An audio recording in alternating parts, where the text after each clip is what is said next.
कई बार ऐसा हो जाता है, ठीक है।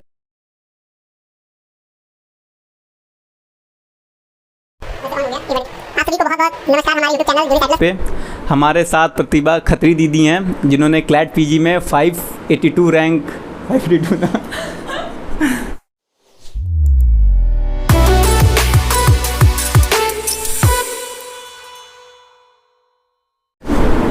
आप सभी को बहुत बहुत नमस्कार। स्वागत है आपका हमारे इस यूट्यूब चैनल जूरी एटलस में।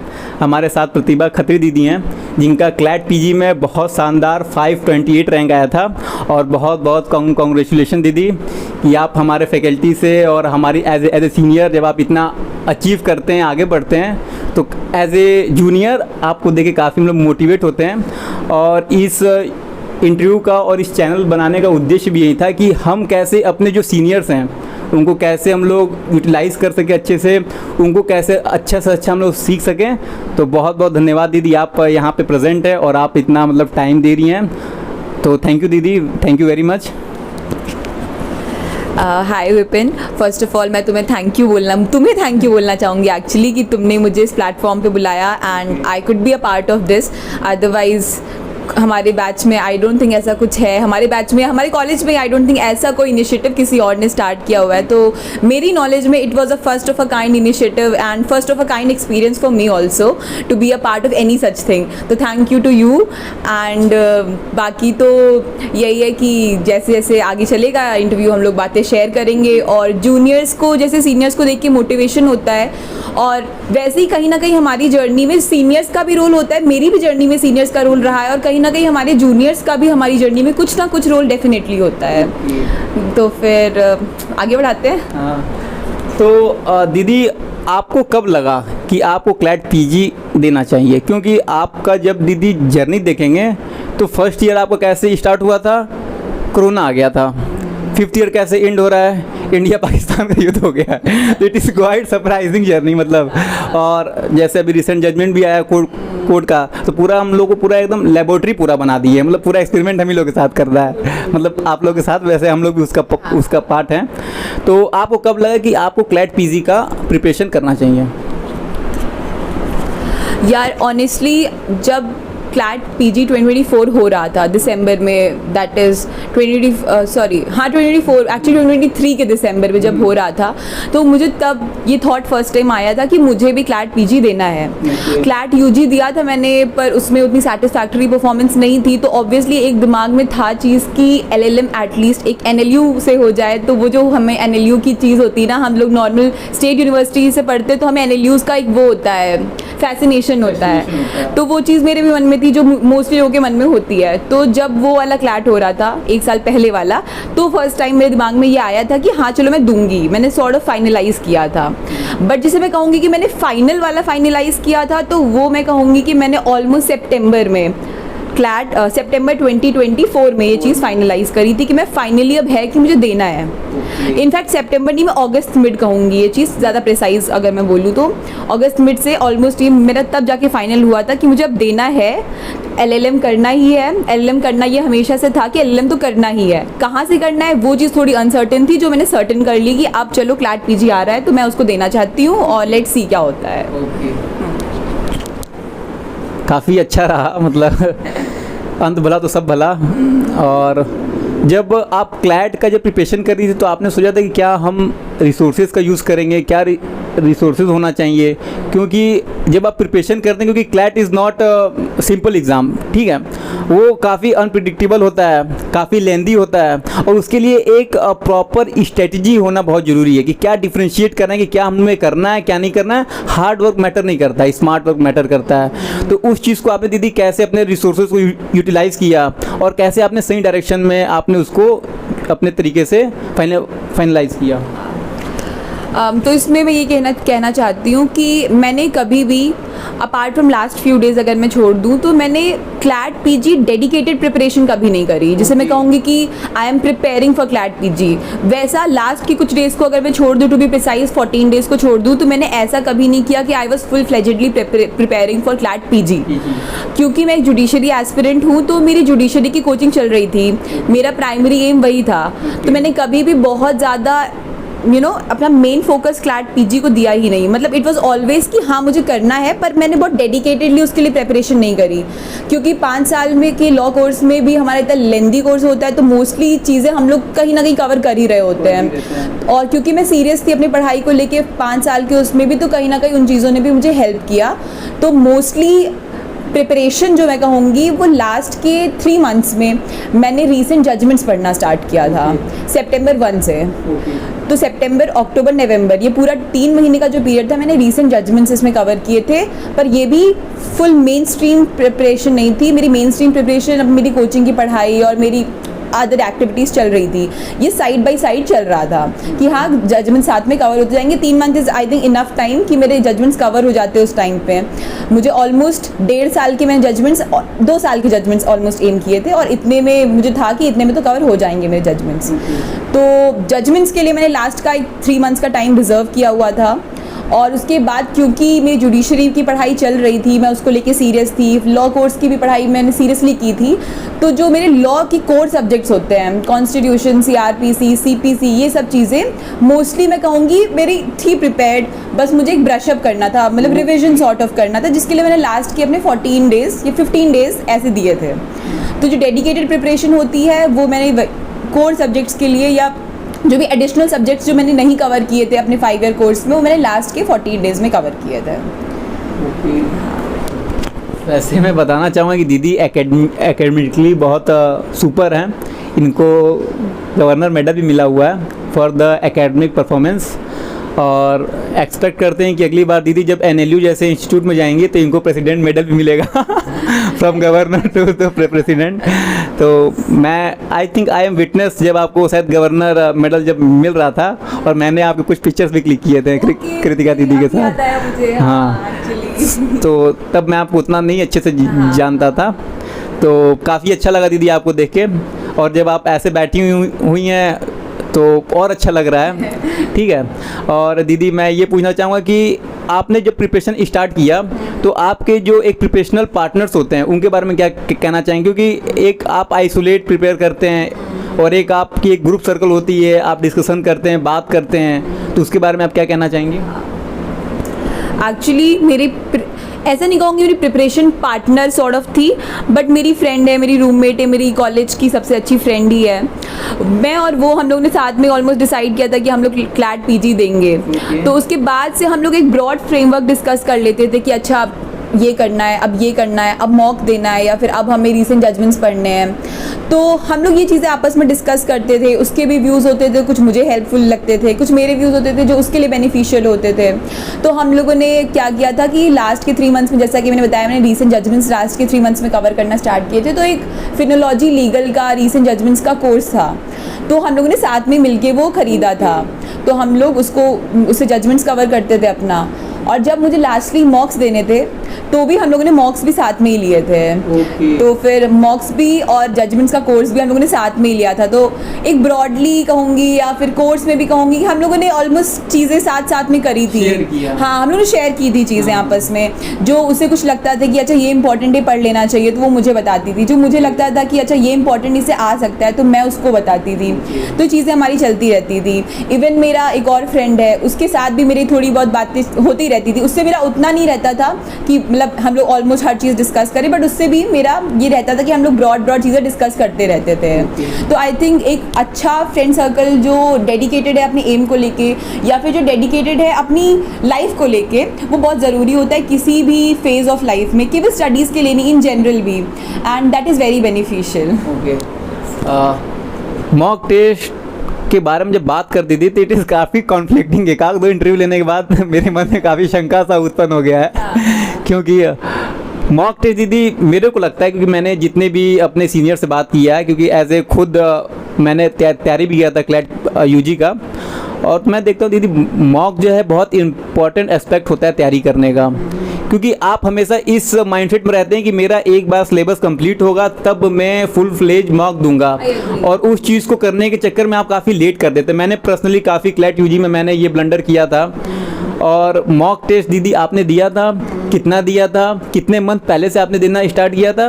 और जो इंग्लिश दीदी बहुत बड़ा चैलेंज हो जाता है, क्योंकि भैया क्योंकि पूरा जो क्वेश्चन पेपर आता है पूरा अटेम्प्ट करना ही बहुत बड़ा चैलेंज हो जाता है। तो उस चीज़ को आपने इंग्लिश रीडिंग के लिए आपने क्या आपने स्ट्रेटजी लिया था, और साथ साथ मॉक टेस्ट के लिए क्या आपका प्रॉपर स्ट्रेटजी था दीदी, उसके ऊपर थोड़ा लाइट थ्रो करिएगा।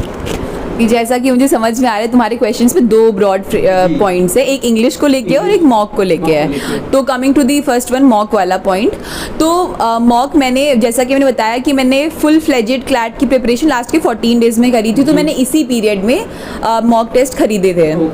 मैंने और मेरी वही फ्रेंड जो है हम लोगों ने साथ में मिलके, तो हर दिन ऑलमोस्ट आई थिंक 1 या 2 दिन बीच में ऐसे रहे होंगे जिस दिन मैं पर्सनली मॉक नहीं दे पाई थी, बट ऑलमोस्ट बाकी हर दिन मैंने मॉक्स दिए थे। 30 to 35 मॉक्स डेली? नहीं लास्ट के 14 डेज थे ना।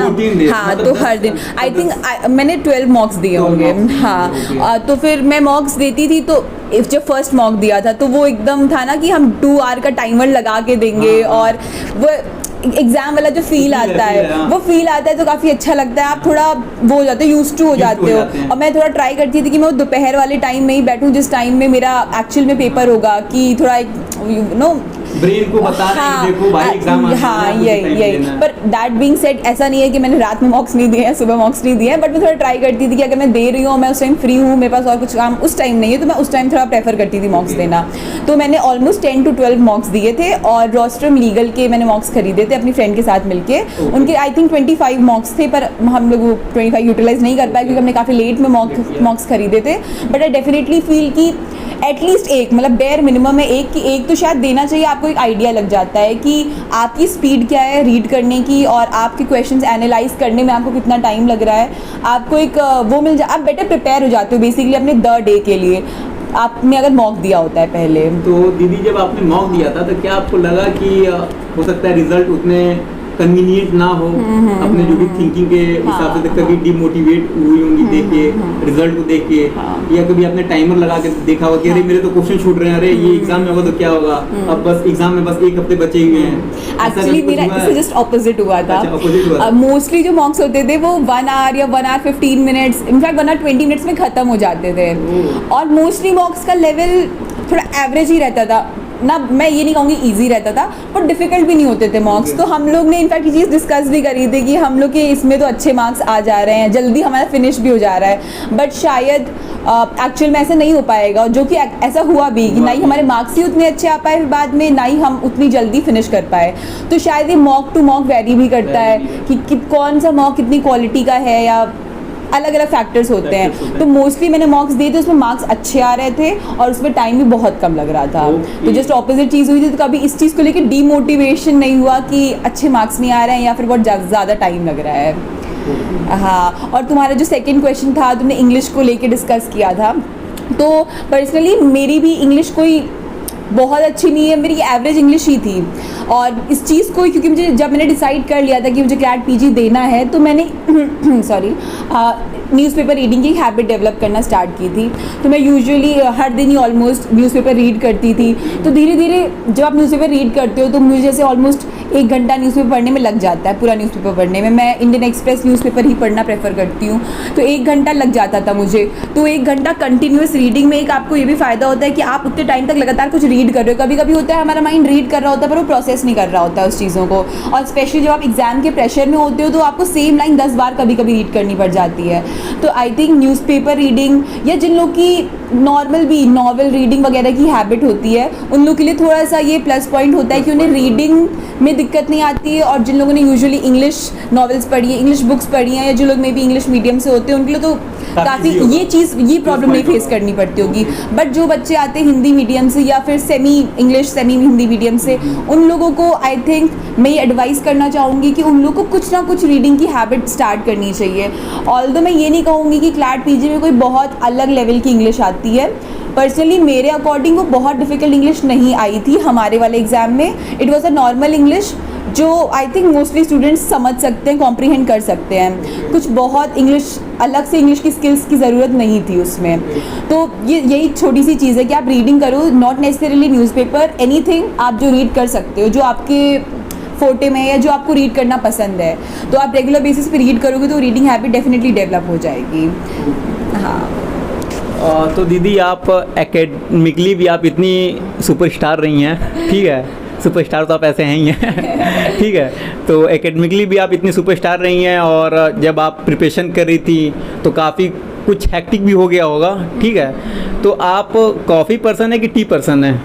Actually, it is a very unpopular opinion, but I am neither of them. I am not a tea person. I am not a coffee person तो आप also. जैसे स्नैक्स के रूप में आप क्या यूज़ करती है अपने आप को जैसे फ्रेश करने रखने के लिए? ऐसा मेरा कुछ स्पेसिफिक नहीं है, मतलब मुझे कुछ भी मिल जाए, पर nothing very specific. It's very कि जब मेरा क्या मन कर रहा है खाने का, कभी मेरा पिज्ज़ा खाने का मन कर रहा होता है, कभी मेरा जस्ट हेल्दी अचानक से खाने का मन करने लगेगा तो मैं फ्रूट्स खाने लगूंगी, कभी मेरा मन करेगा कि मैं मंचिंग का कुछ चिप्स या ऐसी चीज़ें खाऊं, तो इसमें कुछ स्पेसिफिक नहीं है एक्चुअली. नहीं मतलब मेरे को ऐसा लग रहा था कि हो सकता है आप कॉफ़ी या टी बोलेंगी तो I am just supposing for the next question कि अगर वो नहीं रहता तो फिर प्रिपरेशन कैसा होता? वो नहीं रहता मतलब जैसे आप ऐसा चीज जो आपको रिफ्रेश करता हो अच्छा, प्रिपरेशन के दौरान, ओके, तो अगर वो नहीं रहता तो फिर आपको मतलब कैसा डिफिकल्टी है? हाँ हाँ, क्योंकि सबका एक रहता है ना कि नहीं कॉफ़ी चाहिए, तो फिर कैसे होगा? ये पैटर्न होता है कि उनको होता है कि जैसे रात में पढ़ने बैठे तो उन्हें कॉफी चाहिए, कॉफ़ी चाहिए, 3 घंटे का अच्छा स्टडी सेशन कवर कर सकी कॉफी के सहारे. बट एक्चुअली ये पर्सनली मेरे साथ ऐसा कुछ भी नहीं है. मतलब कई बार मेरे जब सेमेस्टर एग्जाम होते थे तो मैं क्या करता था कि कॉफ़ी का 1-1 रुपये वाली जो पैकेट्स आती हैं तो मैं कट करता था, ऐसे ही खा जाता था. ब्लैक कॉफ़ी एनर्जी कैफीन, क्योंकि नींद आती थी.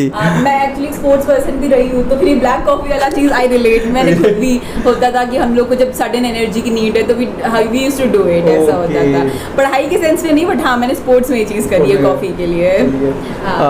तो दीदी जो सोशल मीडिया है वो बहुत बड़ा इशू है इस समय, और प्रेजेंट एरा के लिए, प्रेजेंट जनरेशन के लिए बहुत बड़ा ये इशू होता जा रहा है कि कैसे उस चीज़ को मैनेज करें, क्योंकि हम लोग देखते हैं और इंस्टेंट डोपामिन रिलीज़ होता है, बड़ा रिलैक्सिंग लगता है, ब्रेन भी जो है काफ़ी कंफर्ट चाहता रहता है, वो मेहनत करना नहीं चाहता है, और कहीं ना कहीं हम सभी उस ट्रैप में फंसते हैं. तो उस चीज़ को एज ए प्रिपरेशन फेज़ में अपने गोल की तरफ टारगेट रहते हुए आपने कैसे उसको मैनेज किया? क्योंकि आपकी एक पर्सनल सर्कल भी होता है, फ्रेंड सर्कल भी होता है, सोशल सर्कल भी होता है, कि इसने IPL में मैच जीता, ये भी आपको डिस्कस करना है फ्रेंड में, तो ये भी ना लगे कि आप जो है समाज से, दुनिया से कट गए हैं किसी एक उद्देश्य के प्रति. तो उस चीज़ को आपने सोशल मीडिया और सोशल सर्कल उसको आपने कैसे मैनेज किया? एक्चुअली एक बहुत बड़ा इशू बन चुका है आजकल के ज़माने में. वैसे भी तो आजकल स्नैप चलाती हैं? नहीं, मैं स्नैप नहीं चलाती हूँ तो एक्चुअली क्या होता है ना कि आजकल सोशल मीडिया की दुनिया इतनी ज़्यादा एक्सपैंड हो चुकी है कि अगर कोई सोशल मीडिया पे सो कॉल्ड कूल चीज़ें नहीं कर रहा है तो माना जाता है कि वो इस जनरेशन को बिलोंग ही नहीं करता है. तो फिर कहीं ना कहीं ये चीज़ें बैलेंस करना थोड़ा सा एक टेक्निकल काम हो जाता है कि आपको दोनों चीज़ें बैलेंस करनी पड़ती है, कि आप साथ में थोड़ा बहुत अपना एक सोशल सर्कल भी मेंटेन करो, आप सोशल मीडिया पे भी एक्टिव रहो, but at the same time वो आपकी पढ़ाई की कॉस्ट पे ना हो. सबसे की फैक्टर यही होता है. तो मुझे पर्सनली तो मैं स्नैप तो नहीं चलाती हूँ, पर मेरा मेन सोशल मीडिया जो मैं कहूँगी थोड़ा सा मेरे लिए डिस्ट्रैक्टिंग होता है वो इंस्टाग्राम रहता था. तो फिर मैंने पर्सनली मैं यही करती हूँ, जब भी मुझे लगता है कि मेरा थोड़ा सा कंट्रोल कम हो रहा है, मैं ज़्यादा टाइम इधर उधर चीज़ों पर दे रही हूँ, मैं इंस्टा को डीएक्टिवेट कर देती हूँ. वो बेस्ट चीज़ होती है. और फिर क्योंकि कंट्रोल भी थोड़ा है कि फिर डीएक्टिवेट करने के बाद इतना नहीं होता है कि अच्छा मैं दोबारा एक्टिवेट तुरंत करना है. और क्योंकि अगर आप पढ़ाई करने लगो तो आपको जो पढ़ाई से डोपामीन मिलता है, आपने 2 घंटे का अच्छा पढ़ाई का सेशन जब किया होता है तो वो जो फीलिंग होती है ना, उससे बेस्ट फीलिंग कोई और नहीं हो सकती है. तो फिर आप अगर पढ़ाई कर रहे हो और आपको पढ़ाई से वो डोपामीन मिल रहा है in place of social media से, तो कहीं ना कहीं आपको उतना ध्यान नहीं जाता कि वो आपको सोशल मीडिया चलाना है, ये चलाना है, वो चलाना है. बट ऑल्सो ऐसा नहीं है कि मैं बहुत सोशल सर्कल से कट ऑफ करके रहती हूँ. मेरे बहुत फ्रेंड्स हैं कॉलेज में भी, मेरे स्कूल के भी फ्रेंड्स, जिनसे मेरा यूजुअली मिलना जुलना होता रहता है. तो कि आप पढ़ाई के लिए कुछ टाइम सेग्रीगेट करो अपने डे से, और आपने उस टाइम को जब कर लिया है तो you are free to do whatever you want to do. यही मेरा की है, टेस्ट है इसको डिसाइड करने के लिए. चलिए, काफ़ी अच्छे से दीदी आपने इस चीज़ को काफ़ी एक्सप्लेन किया. सबके लिए अलग अलग तरीके से हेल्प करता है. तो और जो आप बता रही थी कि आप जुडिशरी एस्पिरेंट हैं, और साथ साथ जो अभी रिसेंट जजमेंट आया काफ़ी आपके लिए क्या कहते हैं हृदय विदारक होगा, है कि नहीं, हार्ट ब्रेकिंग होगा. जो चीज़, जो सपने को आप 5 साल से सजो के लेके आ रहे थे एट द एंडिंग, जैसे मैं नहीं कह रहा था स्टार्टिंग में कि काफ़ी क्रिटिकल आपका बैच रहा है, क्योंकि फर्स्ट ईयर में कोरोना और लास्ट ईयर में जो है India is a state of war, सब इसी नोटिफिकेशन का वेट कर रहे थे। तो उस चीज़ को देखते हुए और लास्ट में एकदम at the end moment click करते हुए सुप्रीम कोर्ट का जजमेंट आ गया, तो उस चीज़ को कैसे देखती हैं आप? यार मैं ऑनेस्टली बोलूँ तो मैंने अभी ऐसा कुछ, obviously it is heart breaking and it is very sad कि ऐसा हो गया है। ऐसा नहीं होता तो डेफिनेटली हम लोग के काफ़ी फ़ायदे में होता, क्या पता अगले 3 साल के अंदर मतलब टचवुड हम लोग कहीं ना कहीं प्लेस हो जाते, कहीं ना कहीं तो हो ही जाते, जुडिशरी में ही टचवुड होपफुली हो जाते। पर अब क्योंकि वो 3 साल का एक बार लग गया है तो 3 साल तक तो देयर इज़ नो स्कोप, मतलब 3 साल तक हमें कुछ ना कुछ इधर उधर चीज़ें ही करनी है। और उसके बाद भी ऐसा नहीं है कि हमारा जब 3 साल का वो बार कंप्लीट हो रहा होगा उसी साल वैकेंसी आ जाए। सपोज मैं 2025 में ग्रेजुएट हो रही हूँ और 2028 में मेरा 3 साल की प्रैक्टिस खत्म होती है, तो इट इज़ नॉट नेसेसरी कि 2028 में ही वैकेंसी आज आ रही हो उस स्टेट की जो मैं टारगेट कर रही हूँ। हो सकता है 1-2 साल बाद फिर वैकेंसी आए and it is not necessary कि फर्स्ट अटेम्प्ट में निकल ही जाए। तो एक ये बहुत लंबा 10 साल का पूरा एक लगता है हमारे, जब से हम वो 12th से बाहर निकले हैं तब से लेके 10 साल का एक पीरियड है जो अनएम्प्लॉयड रहने जैसी कंडीशन हो सकती है, जो कि मोस्टली मिडिल क्लास लोग नहीं अफोर्ड कर सकते हैं। पर्सनली मैं अगर इस टाइम पे अपने 12th को जस्ट पास आउट करी होती और मुझे डिसाइड करना होता कि मुझे इस प्रोफेशन में आना है कि नहीं आना है, तो मुझे ऐसा लगता है कि मैं ना आती, ये सोचते हुए कि इतना टाइम मैं अनएम्प्लॉयड नहीं बैठ सकती हूँ। तो एट दिस पॉइंट मैंने कुछ सॉलिड प्लान नहीं बनाया कि मुझे क्या करना है फ़िलहाल। तो अब क्योंकि क्लैट पीजी दिया है और मुझे LLM करना है तो 1 साल तो LLM चलेगा, उसके बाद लेट्स सी क्या कर सकते हैं, क्या चीज़ें ऐसी कर सकते हैं जिससे साथ साथ में बैलेंस होते हुए हमारी प्रैक्टिस भी काउंट हो जाए और तो हमारी थोड़ी थोड़ी अपने पर्सनल एक्सपेंसेस जितने एटलीस्ट हमारे अर्निंग होने लग जाए। तो आगे टाइम देखते हैं क्या होता है। अभी तो एक्चुअली द प्रॉब्लम इज़ कि बहुत ज़्यादा सुप्रीम कोर्ट ने अभी रूल्स भी नहीं बनाए ना कि एग्जैक्टली कौन सी चीज़ें प्रैक्टिस में काउंट होंगी, कौन सी चीज़ें नहीं काउंट होंगी, या क्या इसमें टेक्निकलिटीज़ हैं। तो अभी जैसे जैसे वो चीज़ें सामने आएंगी तो हम लोग की प्लान्स में शिफ्टिंग होगी। तो लेट्स सी क्या होता है। दीदी इस क्वेश्चंस को एज ए गर्ल के तरीके से भी, लड़की के परिदृश्य से भी देखना जरूरी है, क्योंकि पुरुषात्मक प्रीतात्मक प्रधान देश, जो पुरुष प्रधान समाज हम लोग का, उसको देखते हुए जो participation of girls in the law field, और जब आप 12th में जब आप इंटरमीडिएट करते हैं और 3 साल जब आप ग्रेजुएशन करते हैं, फिर 3 साल आप लॉ में देते हैं, क्योंकि एलिजिबिलिटी क्राइटेरिया रहती है कि आप जब ग्रेजुएशन करेंगे तभी आप लॉ कर पाएंगे।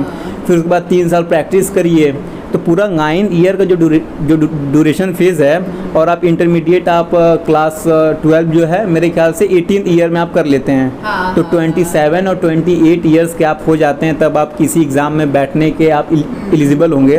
और for the girls in the society of, कह सकते हैं कि जो मेल डोमिनेटेड सोसाइटी है, उस चीज़ के ऊपर दीदी मैं कुछ आपका जो है व्यूज़ जानना चाहूँगा। ठीक है यार वही बात है कि ऑलरेडी लीगल प्रोफेशन ऐसी है जिसमें बहुत ज़्यादा फीमेल पार्टिसिपेशन नहीं है। हम लोग ये भी देख सकते हैं अभी तक एक भी हमारी फीमेल CJI नहीं रही है इंडिया की। कोलकाता की एक है जो आई थिंक 2031 में शायद बनने वाली मेरे ख्याल से। हाँ I am not exactly sure of the year, but हाँ वो बनने वाली है, शायद 2028 में बनने वाली है अगर मुझे सही याद है मैम। तो फिर ये इटसेल्फ शो करता है कि फीमेल्स कितना लैक कर रही है इस प्रोफेशन में पर्टिकुलरली। और मैं ये नहीं कहूँगी कि अभी भी सोसाइटी में वैसी कंडीशंस बहुत ज़्यादा प्रेवलेंट हैं कि बहुत ही पेट्रियार्की है या बहुत ही मेल डोमिनेशन चल रहा है। एक्चुअली थोड़ा इसका रिवर्सल भी धीरे धीरे हमें सामने नज़र आ रहा है in form of pseudo feminism वगैरह। तो फिर मैं बहुत ये नहीं कहूँगी कि अभी भी बहुत ज़्यादा फीमेल्स के लिए बहुत ही रिस्ट्रिक्टेड चीज़ें हैं। डेफिनेटली अब काफ़ी फीमेल्स आगे आती हैं, काफ़ी हमारे बैच में तो स्पेसिफिकली मुझे लगता है 80% फीमेल्स ही हैं। तो धीरे धीरे चीज़ चेंज हो रही थी और पॉजिटिवली काफ़ी इम्पैक्ट आ रहा था। बट क्योंकि अब ये जजमेंट आया है तो मुझे डेफिनेटली लगता है कि जो फीमेल्स का पार्टिसिपेशन है वो फिर थोड़ा सा पीछे जाने की पूरी पॉसिबिलिटी है। और स्पेसिफिकली मैं फीमेल्स के लिए इसलिए कहूँगी क्योंकि फीमेल्स को ये होता है कि उन्हें थोड़ा जल्दी सेटल होना होता है, और मतलब मेल्स के लिए भी ये चीज़ होती है। मैं ये नहीं कहूँगी कि मेल्स के लिए एनी लेस है ये चीज़ कि उन्हें जल्दी सेटल होना है, और मेल्स भी एक्चुअली कम आएंगे इसमें इक्वली।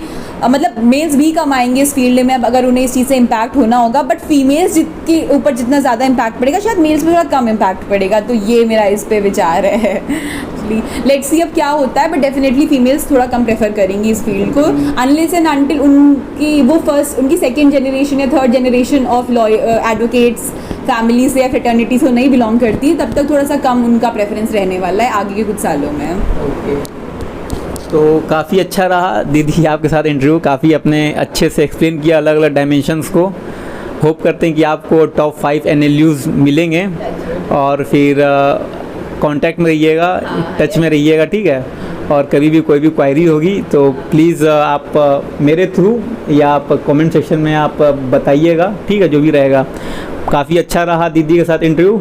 बाकी देखते रहिए, समझते रहिए और जूरिस एटलस को लाइक सब्सक्राइब करिए, ठीक है। Thank you. Thank you.